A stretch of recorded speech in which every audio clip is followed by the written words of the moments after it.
Hey everyone, I do not know when I will post this, or even if I will, but the thing I'm doing right now is one of the things helping me cope with the recent loss of Taylor Hawkins, drummer for Foo Fighters, who we lost on March 25th at the age of 50. It's ungodly sad. For me, also a drummer, Taylor was my first influence as far as rock drumming was concerned. When I first started listening to Foo Fighters, my favorite band, I immediately keyed into Taylor. And couldn't believe that on the first two albums, it wasn't him. I refused to accept that because he was so good, but then finding out later that frontman Dave Grohl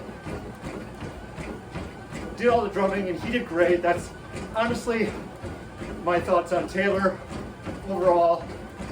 Dave and the Foo Fighters are worthy of their own video or essay that I may do at some point. But right now, what I want to talk about is something that actually corresponds to what I'm doing now, as well as something else that I love, which is cycling. I've been an active cyclist for the past 4 years. Got back into the sport after an extended hiatus, if you will, during which time career and family were the big focus. They still are. Don't let me fool you, but when cycling entered the equation, well, things have never quite been the same. Taylor was an avid mountain biker. I will be posting this video in conjunction all around me with a video of Taylor on a mountain bike adventure some years ago. And I remember watching that video and being so inspired that this amazing drummer in person could also be into this wonderful sport. So in a way, he really influenced me again, this time to get on two wheels and start having my own adventures in that regard.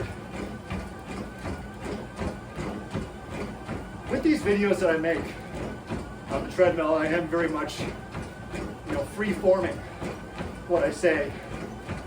It's very improvisational off the top of my head. I'm not writing anything down.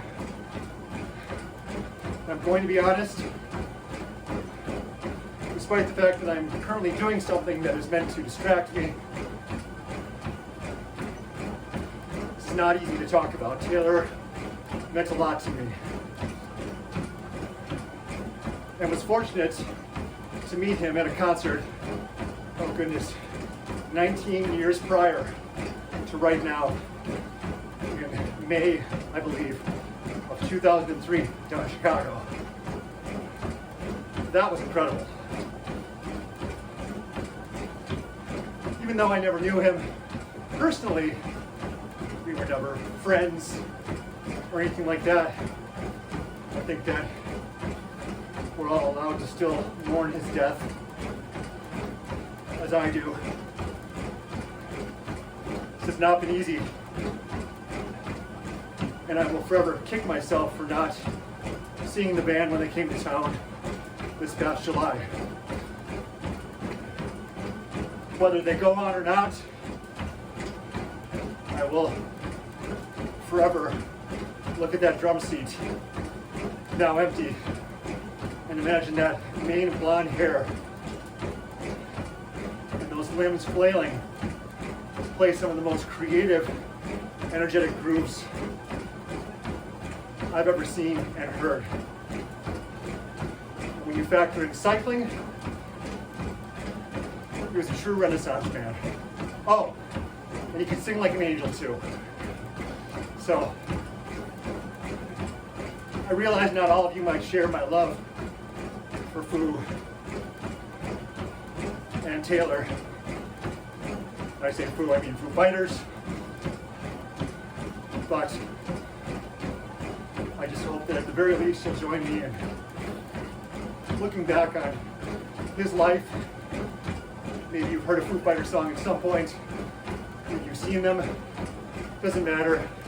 His influence can't be denied. And as I grow older, he will continue to remain as such for me.